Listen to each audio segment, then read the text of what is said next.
عليكم ورحمة الله وبركاته. هذه اللي تشوفوه قدامكم الآن مبلغ 10,000 أو 9,500 ريال بعد تفتيش الشغالة. ዘንድሮ መቼም የማይሰማ ነገር የለም። ገና ጉድ እንሰማለን። ሰውየው ምን እያለ ነው? ገና ይቀጥላል። ይህ ብቻ አይደለም። እባካችሁን ቪዲዮ በቻላችሁት መጠን እስከ መጨረሻው ድረስ ለማዳመጥ ሞክሩ። ለሌሎችም እንዲደርስ ግን ላይክ፣ ሼር ማድረጋችሁን በጭራሽ እንዳትረሱ። ሰላም ሰላም፣ እንዴት ናችሁ? ውድ የተከበራችሁ ቤተሰቦች ደህና ናችሁ? ያለው እግዚአብሔር ይመስገን። እናንተም ባያላችሁበት ሰላማችሁ ይብዛልኝ እያልኩኝ ዛሬ እንግዲህ ይዤላችሁ የመጣሁት እጅግ በጣም አንገብጋቢ መረጃ ስለሆነ እኔ የምላችሁ ቪዲዮውን እስቲ በላይክ ጀምሩት ለሌሎችም እንዲደርስ ማለት ነው። የዛሬ ይዤላችሁ የመጣሁት መረጃ በተለይ ደግሞ ብር ቤት ውስጥ የምታጠራቅሙ ሰዎች፣ ብር እየቆጠባችሁ የምታጠራቅሙ፣ እንደዚሁም ወርቅ፣ የተለያዩ ነገሮችን የምትይዙ ሰዎች ከዚህ ቪዲዮ ብዙ ነገር ነው የምትማሩት ማለት ነው። የትም ቦታ ኮንትራትም ሁኑ እንደዚሁም ጠፍታችሁ የምትሰሩ ሁኑ ብቻ ይሄ ቪዲዮ ለእናንተ በጣም አስፈላጊ ነው። መዳም ቤት ላላችሁት አጠቃላይ በትዕግስት ከመጨረሻው ድረስ ማዳመጣችሁን እንዳትረሱ ነው የምላችሁ ማለት ነው። ቤተሰቦች አረቡ ምን እያለ ነው? እንግዲህ ቪዲዮ በጣም ረዘም ያለ ነው። አረበኛ የምትችሉ መቼም ሰምታችሁታል ብዬ አስባለሁ። ለማትችሉት ግን እነግራችኋለሁኝ። እኛ ቤት ያለችው ሰራተኛ በነገራችን ላይ ቪዲዮን ቆርጬን ያስገባውላችሁ በጣም ረጅም ነው ቪዲዮ ማለት ነው። ዋናው አላማ ምንድነው? ቤተሰቦች ከዚህ ቪዲዮ እናንተ እንድትጠነቀቁና ትምህርት እንድትወስዱ ነው። ዋና ይሄንን ቻናል የከፈትኩበት አላማ ለመረዳዳት ያወቅኩትን እንደዚሁም ደግሞ የተለያዩ መረጃዎችን ወደ እናንተ ለማቅረብ ስለሆነ መረጃው ይጠቅማችኋል ብዬ ስላሰብኩ ነው ይዤላችሁ የመጣሁት ማለት ነው። ለሌሎችም ግን እናንተ ተጠቅማችሁ እንዲጠቀሙ ሼር ላይክ ማድረጋችሁን እንዳትረሱ ነው የምላችሁ። ምንድነው የሚለው እንግዲህ ከ9,500 እስከ 10,000 የሚደርስ የሳውዲ አረቢያ ሪያል በልብሷ ውስጥ በተለያዩ ጃኬት ውስጥ እንደዚሁም በማክስ ውስጥ እንደዚሁም ደግሞ በካልሲ ውስጥ እያደረገች እየሰፋች እንደዚሁም በትራስ ጨርቅ ውስጥ ብዳብሱት አሁን በውስጡ ምንም ነገር የያዘ አይመስልም። ነገር ግን በዚህ መልኩ ብራችንን እየዘረፈችን 10,000 የሚሆን እንግዲህ ቀላል ብር አይደለም። የሳውዲ አረቢያ ሪያል ይዘናታል። ይሄ ብቻ አይደለም፣ ገና በሙሉ አልተፈተሸችም። ሙሉ ለሙሉ ስንፈትሻት አልማዝ፣ ወርቅ፣ የተለያዩ ነገሮች እንደሚኖሩ አንጠራጠርም እያለን ያለው ሰውየው። ይህንን መረጃ ለእናንተ ማቀርብላችሁ እናንተ ቤት ያሉ ሰራተኞች እንደዚህ ሊያደርጓችሁ ስለሚችሉ ከፍተኛ ጥንቃቄ እንድታደርጉ ብዬ ነው ያለውን ብር እንግዲህ እንደዚያ ተጠቅልሎ የተለያየ ልብስ ውስጥ እያስገባችሁ እየሰፋችሁ ነው ብሎ የተቀደደውን ልብስ ሁሉ ጭምር አሳይቷል። እንግዲህ ቤተሰቦቼ እውነት ለመነጋገር ማለት ነው በጣም ብዙ እህቶቻችን የሰሩ ገንዘባቸውን ያጠራቅማሉ። የማይልኩ ሰዎች አሉ። 2 ዓመትም ሰሩ፣ 1 ዓመትም ሰሩ። አንዳንዶቹ ደግሞ ወደ ሀገራቸው ሊሳፈሩ ሲሉ አንዳንዶቹ ሳይሆን ሁላችንም ነን አገር ቤት እንሳፈር ስንል ብር እንይዛለን። ብር ይዘን ነው የምንሄደው ማለት ነው።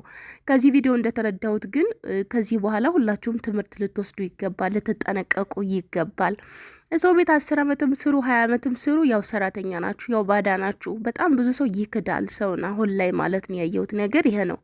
ወርቅም ቢሆን ብትገዙትም ረሲት ከሌላችሁ የእናንተ መሆኑን የሚያረጋግጥ ነገር ምንም ነገር ከሌላችሁ እነኛ ሰዎች ከኛ የዘረፈችው ነው ከኛ የሰረቀችው ነው ብለው ሊክዷችሁ ይችላሉ መጨረሻ ላይ። እና በዚህች ልጅ ላይ የደረሰው ነገር ይሄ ሁሉ ብር ሰርቃ ነው ብዬ አላስብም እኔ በግሌ ማለት ነው። ምክንያቱም ይህን ገንዘብ እንግዲህ ልጆች ሊኖሩ ይችላሉ።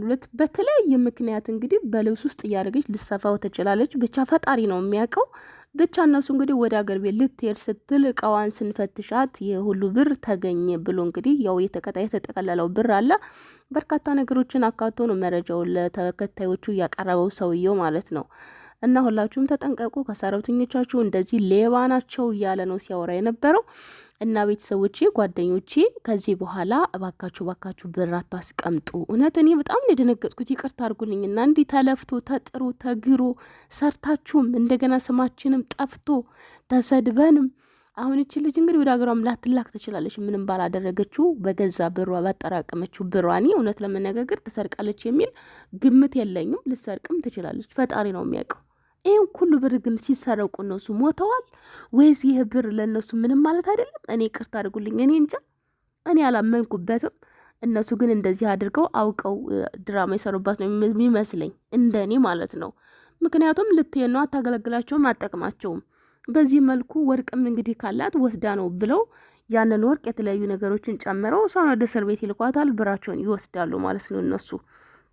ስለዚህ ከዚህ በኋላ ወርቅም ስትገዙ የራሳችሁ መሆኑን የሚያመላክት ነገር ፍርማችሁን፣ ምናችሁን፣ ስማችሁን ሁላችሁም እንግዲህ ከኦንላይን በተለይ የምትገዙ ሰዎች ማቆም አለባችሁ። ወርቅ አሁን በተለያየ መልኩ ከኦንላይን እየተገዛ ነው ያለው ቤታችን ድረስ። እንደውም ፍሪ ዲሊቨሪ እያሉ ራሱ የሚልኩ ሰዎች አሉ። ከዚህ ነገር ግን ተቆጥባችሁ እናንተ ሄዳችሁ ፍርማችሁን አረጋግጣችሁ የተለያዩ ነገሮችን በስማችሁ ብትገዙ አሪፍ ነው። በኋላ ላይ ህጋዊም ሆኑ ህገ ወጥም ሆኑ እንደማትካዱ ምንድነው ማረጋገጫችሁ? በእውነት ምንድነው ማረጋገጫችሁ? ይሄ ሁሉ ብር እስከሚዘረፉ ድረስ አልሞቱም እነሱ እዚያ ቤት ውስጥ ተቀምጣ እሷ ማለት ነው። በየቀኑ መቼም 10,000 ሪያል ቀላል አይደለም። ለእኔ በጣም ብዙ ነው፣ በጣም ብዙ ነው። ከአንደበቱ ሰምታችሁታል መግቢያው ላይ እንግዲህ ከ9,500 እስከ 10,000 ሪያል የሚገመት ሪያል በሰራተኛችን ተሰርቀን እንደዚህ እያደረገች ልውሰ ውስጥ እየሰፋች ስታጠራቅም ቆይታ ልትሄድ ስትል ያዝናት። ገና ሙሉ ለሙሉ እቃዋን አልፈተሽነውም። አልማዝ፣ ወርቅ፣ የተለያዩ ጥራጥሬዎችም እሷ ልብስ ውስጥ ይገኛሉ ብለን እንጠብቃለን ያለው ሰውየው። ገብቷቸዋል። ይህን ሁሉ ነገር ሲደረጉ ግን ምን አይነት ሰዎች ቢሆኑ ነው? እኔ አልተዋጠልኝም በግሌ። ስለዚህ ሌሎቻችሁ ትምህርት ይሆናችኋል ብዬ ስላሰብኩ ነው ይሄንን ነገር ይዤላችሁ እየመጣሁት ማለት ነው። እኔ አሁን እንድማቀት ጓደኛለች ብር አትልክም። አሁን እንደው 1 አመት ከዚያም በላይ ሊሆናት ነው ቤቷን የምታስቀምጠው። ምክንያቱም ወደ አገሯ ልትሄድ ስላሰበች በእጇ በቃ እዚያ የተላከው ብር ይኖራል አይኖርም ምንድነው ዋስትናዬ? ስለዚህ የሆነ የተወሰነ ገንዘብ በእጅ መያዝ አለብኝ ብላ በእጇ የምታጠራቅም ጓደኛለች። እንደዚሁ እየጠቀለለች እንደዚህ በእንትን ነገር ነው የምታስቀምጠው። ሀገራችን አሁን በጀበና በተለያዩ ነገሮች እናስቀምጣለን እኛ በተወለድንበት አካባቢ። እሷ ደግሞ እዚህ ሀገር እንግዲህ ብር የሚቀመጥበትን ታውቁታላችሁ ብዬ አስብ። እንደዚህ አይነት ጣሳ ገዝታ በዚያ መልኩ ነው ሰው ብሯን የምታጠራቅመው ማለት ነው። አሁን ያቺ ልጅ እንደዚህ ባደረገች ነገ ዘረፈች ልትባል እኮ ነው። ፈጣሪያቸውን ካልፈሩ ሰዎቹ ፈጣሪያቸውን ፈርተው ምን ይለናል ካላሉ በስተቀር እንደዚህ ሊያረጓት እንደሚችሉ ምንድነው ዋስትናው? ስለዚህ ከመሄዳችሁ በፊት ትኬታችሁ ከመቆረጡ በፊት ብራችሁን አስቀድማችሁ ላኩ።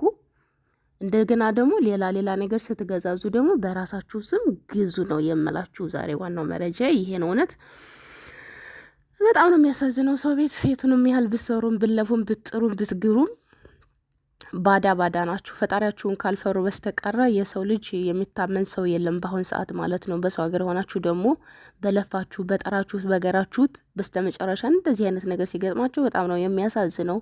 ሊሄድን ልሳፈር ነው ሀገሬ ሊተነፍስ ነው ስትሉ ሌላ ውጣ ውረድ ሌላ ፈተና ማለት ነው።